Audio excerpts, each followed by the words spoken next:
Yes, welcome everyone here to the Smash Evening Show right here on Smash FM here on a Thursday. And of course, let's turn our attention to dancing, of course. And we are so glad we got our favourite dancer back on the show because last time we had her on the show was back in 2020. Of course, it's nice to have Lily Cornish on the show right now to tell us how it's been like since we last had her on the show in early 2020. Thanks, Lily, for joining us. Oh my God, thank you so much for having me. And I can't believe that was that long ago. Time has just flown, but so happy to be back here and catching up. No worries. Well, obviously, when we last had you on the show, we're in COVID, in lockdown when we had you on the show. So, what have you been doing the last, three and a bit years since we had you on the show? During COVID, all my dancing tours got cancelled, obviously, and I actually started studying. So I'm doing a Bachelor of Environmental Sciences at university. But just because everything has started to open up again, I've had to put that on hold. And since then, I actually was able to win a mirror ball on Dancing with the Stars. So I've done another 2 seasons since then. And I've also been on tour with Burn the Floor in Dubai and Australia. So it's been nice to get dancing again after COVID. Yeah. What was it like during COVID, without, you know, when everything was shut? What was it like being at home and I guess missing, the opportunities that not like, like you usually get? What was it like not doing what you love doing? It was a really unknown time, and I guess no one knew how long it was going to last or what was happening. And when COVID first hit, I was actually filming Dancing with the Stars with my past partner, Christian Wilkins. And his dad was one of the first people in Australia to get COVID. So I was one of the first people to isolate, but there were no rules. So we just got put in a hotel room and we were there for, I think it was like a month. And we kept doing the show, just filming from up on the rooftop. So it was all a very weird experience for me. And then after I came out of the hotel, the whole world had changed. All of a sudden, there weren't people on the streets. There was all the supermarkets were empty. So I kind of missed that transition. And then after that, I kind of just went back home to Tasmania. And I was supposed to be going on tour with Burn the Floor around Australia, which was a massive goal and dream of mine. And that obviously got cancelled. And I sort of had to turn and go, okay, well, what am I going to do now? Because I sort of had envisioned my next few years looking like dancing. In hindsight, I think I'm also really grateful for that time to be able to breathe and stop. It was the first time I stopped living out of a suitcase for a while. So that's really lovely. But being a part of the entertainment industry during COVID was a really scary, uncertain time. I was really lucky that I was able to turn to university and find another passion. Yeah.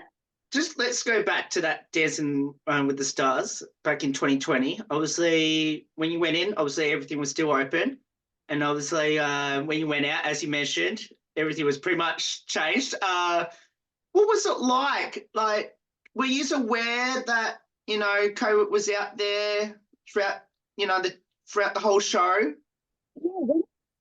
So there were a few memes going around on my social media, but it felt like something very far away, like something overseas, not something that could come to Australia, and definitely not something that could affect me. At the end of the show, I was literally isolating, and my whole entire life, all my plans had changed. So it's really sad to say how quickly that whole process happened from everything being normal to everything shut down. And it was 1 week we were doing live shows as per normal. The next week there were no more shows. So it was a really crazy time, and especially for the entertainment industry, like producers and everything, no one knew what was going on. So a lot of decisions just had to be made really quickly. Go back to, I guess, now you mentioned you won 2 mirror balls, Dancing with the Stars. Since then, since we last had you on the show, which I've watched every single episode, and I was cheering for you all the way through because obviously, you're the other one who on that show from the professional dancers that have been on my show. So I was supporting you right all the way.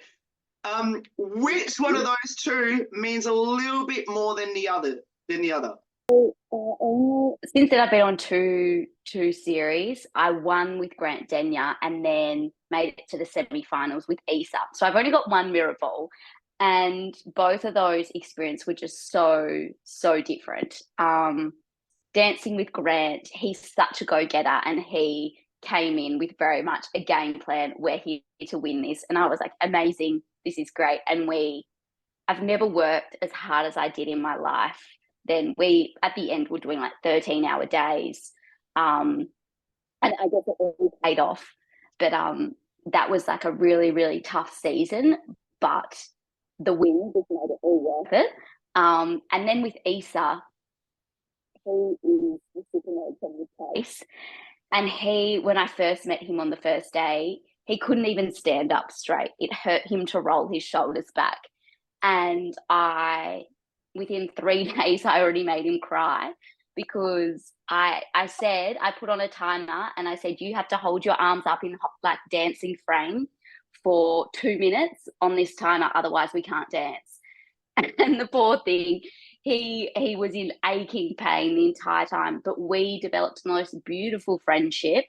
Him and I became absolute best buddies, and I had so much fun dancing with him because his brain just works so differently. And I've never taught someone who needed me to draw a diagram of where the routine travels, or asked for like the degree south of where that step was going.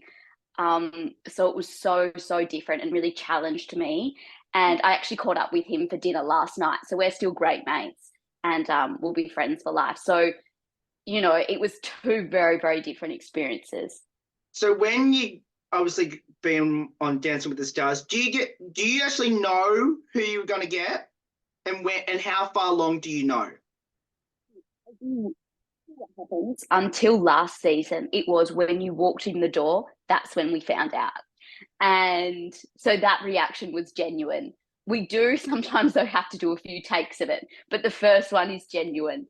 But for the first time ever last season, and what will be happening this season as well, is that you meet prior and then you do your meeting on camera, and it's not a surprise, which is better, I think, because I can start thinking, okay, can this person do lifts? What kind of dances will they be good at? All those kinds of things, rather than rocking up on the day and going, okay, what are we going to do? Being on Dancing with the Stars, obviously you're a professional dancer.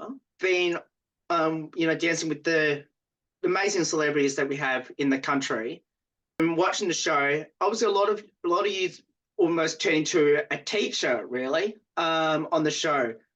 How do you juggle knowing that you have to perform and obviously be a professional dancer at the same time on the show, and also being a teacher at the same time? It depends on who you have and how nurturing you have to be for your person. But it's really interesting. It is definitely, as a professional dancer, we are dancing for that person. So the audience doesn't know this, but if I'm in hold, I'm holding up my person's arm, or I'm saying the timings as we dance. I'm leading them through my arm movements, or, looking at them to give them cues of arms or things like that. So the professional dancing on the show is so different to when we dance with another professional dancer. So it's weird. As much as I am dancing when I'm on the show, it's not really a performance for me. It's all about how good can I make my person look, and together create the best package possible for the performance.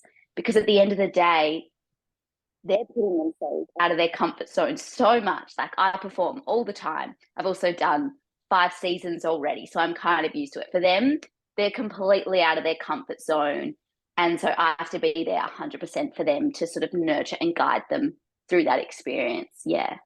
Obviously, we don't get to see this on the show, but do you see yourselves as professional dancers on the show? Do you get to communicate with each other during the show, or when you have practice, to sort of be that support person, like with each other, to understand what's happening with not just your star that you have on that you're performing with, but with the others? Absolutely. All of the stars and all of the dancers, we have like rehearsal days and we all just vent together. All the dancers go and vent, all the stars and celebrities go vent. And we also help out each other with choreography, you know, because obviously if I need to try something out with a guy, I'll grab one of the male dancers to help me out, or a trick. I don't want to try that out first with my celebrity, so I'll usually get a professional to help me out with that first. But also we are all mates because we've grown up together competing against each other and in the dance industry. So it's also my best friends that I get to hang out with as well. So it's a lot of fun doing the show because we all, you know, live all over Australia or overseas, and then we all get to come together for this little bit of time and work together.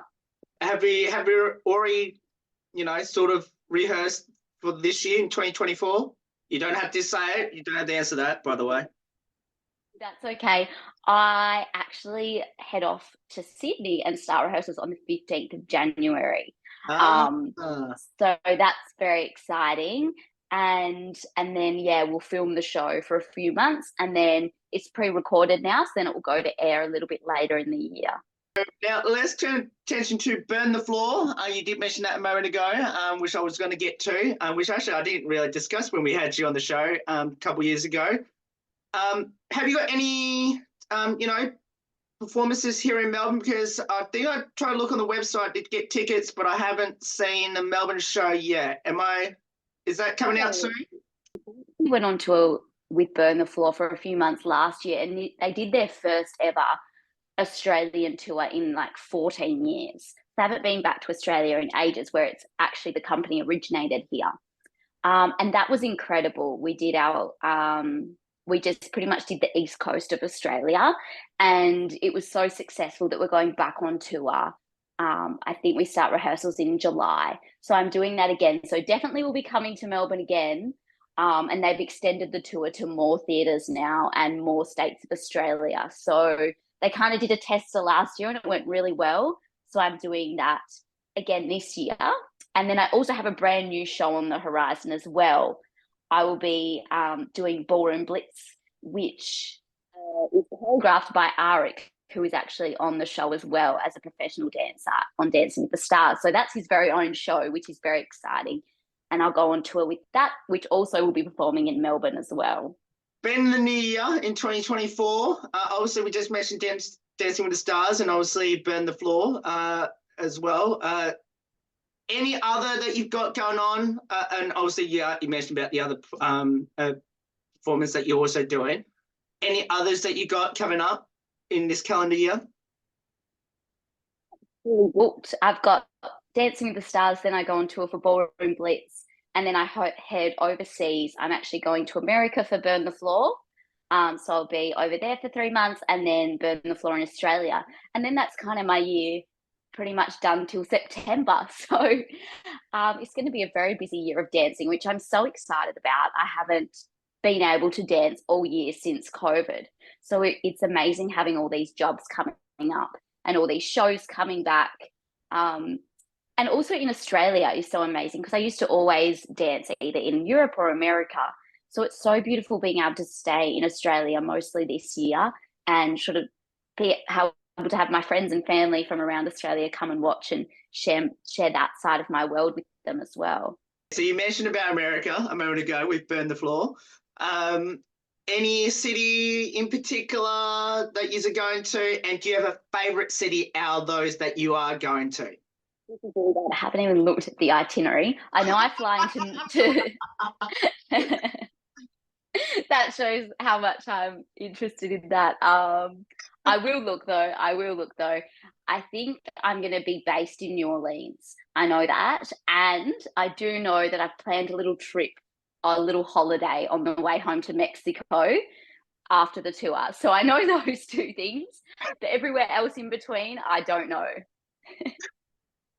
Oh, well, at least you know where you're mainly going to be based. So that's a good start. Your amazing cast on Burn the Floor. Is that the same cast that you get when you go in America, to Europe, and obviously now in Australia? Of the Dancing with the Stars dancers have previously been a part of Burn the Floor, or they are currently a part of Burn the Floor as well. So Georgia, Gustavo, Leu, a lot of those dancers are core members of Burn the Floor. And also I'll be dancing with my dance partner, Julian.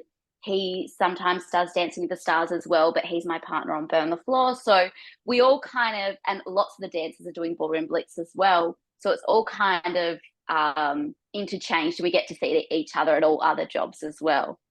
Which one are you more looking forward to out of the three you mentioned this year? It's really tough because it also matters for me location, I feel.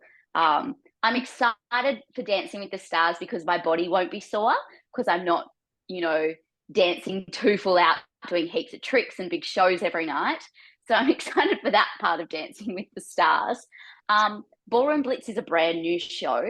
So I've only just started to get some videos for rehearsals. So the music's very modern and very authentic Latin, which I'm really, really excited about. And because it's a new concept, I'm really excited to be a part of that rehearsal period and also working with Arik. With Burn the Floor, I feel like that's home for me. I joined them when I was 18. I got on a plane and went to New York and started dancing with them. So they'll always have a very special place in my heart. And I absolutely loved being on tour with them last year. So I've really got a really fun-filled year. And both things have different perks, but I know that my body will be really hurting through Ballroom Blitz and Burn the Floor. I get lots of bruises from dancing and my feet are terrible from always wearing the heels. So looking forward to all that. For everyone that missed the show back in 2020, I'm going to ask you these same questions I asked then. How did you get involved in dance and why did you choose it? My mum was the news anchor for Channel 7 and my now stepdad was a dancer on Dancing with the Stars. And they met through Channel 7, got married, and obviously he started up a dance studio. And then me and my brother were kind of pushed in. I was very much a tomboy. I was not keen on dancing at all. And then we both started dancing and I got really competitive. All I wanted to do was beat my older brother. And I never realized that how much I was starting to fall in love with it. But then by the time I turned 18, I was like, do I go straight to uni or do I go overseas and dance? And really, it wasn't really an option for me. I was like, I've got to go do it, So that's kind of my journey with dancing. Yeah, kind of gradually fell in love with it. Okay, I have to ask, it's a two-part question now. Now you've mentioned your brother just a moment ago. Is he still dancing now? And if so, who is the best dancer out of you two? Dancing now. If you saw him now, he's very much he's a scientist, so he definitely isn't dancing anymore. But I beat him. He probably stopped dancing when he was 18. But he beat me. So I started dancing when I was 8. And it wasn't until I was 14 that I beat him at my first competition. And ever since then, I always beat him. So always took first spot. But it took me like a grueling few years to get to that point. I was always second to him. So yeah. Well, at least now you're on top now, so that's all that matters, Lily. So, and so what does dance mean to you now? Most about dance is how passionate it is. I love watching other people dance. I love being in a room with other dancers at rehearsals and seeing that passion come out and just seeing how real and authentic it is. And I feel like for me, when I'm on stage, I almost forget I'm on stage and I get to just go into this. I can't explain it. And we kind of have a running joke with dancers that you can't explain the feeling of when you're dancing and you're in that moment. It's so euphoric, and there's just no words or anything like it. So for me, I love dancing that for myself, but what makes it even more special is being able to share it and then finding out that other people have connected with it, which definitely doesn't always happen, something and feel one way and another person can watch it and feel a completely different way. But every so often, you get that special connection and someone comes up and says, oh my gosh, that performance or something like that. And for me, that's everything. Yeah. Do you have any future ambitions in dance? And second part of that question, what would be your advice to people that should think about getting involved in dance? Well, not to say that I want to win another mirror ball this year. So that would be lovely, but I'll see how I go. I don't know how good my dancer is yet, so fingers crossed I get a good one. And then I think a big goal of mine was to be able to tour in Australia, and I'm doing that twice this year, which is just so incredible. So I think the thing for me is maybe get a more prominent roles in the tour, star in them a bit more. And then I also would like to go overseas a few more times with my dancing before I get too old, or, my body can't do it anymore. So I would like to do that as well. And then for anyone who's thinking about getting into dancing, I would just say, literally just go sign up and do a class. It is, whether you want to do it professionally or just for fun or just to connect with people or for fitness, moving your body and listening to music is the most amazing thing. And you also get to meet some lovely people. And I think behind how good dancing is for you and everything like that. So I would say go out and give it a go. And for people who are wanting to compete in it and everything like that, I'd just say really believe in yourself and take those risks and give it your best shot. And we'll finish with these last couple. Do you have a pre-performance superstition or ritual? Tour,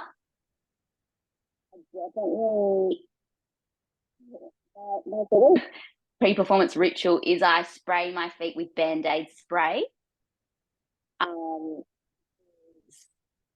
While I'm dancing. And I'm trying to think if there's anything else. Maybe just Gatorade. Just getting my Gatorade ready and lollies. Oh, I always have a packet of lollies before I dance. Yeah. Okay. I think I know what I'm bringing when I come watch you play, watch you perform. So is that? Oh, we'll talk about that after this interview. So. And we'll finish with a two-part question. For everyone that should follow you on the socials, how can I go about, Lily?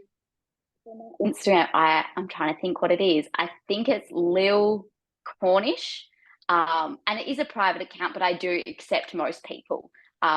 So if you want to follow my journey, feel free to send me a request. I pretty much always say yes, unless it's like a fake spam account. So that's usually all good.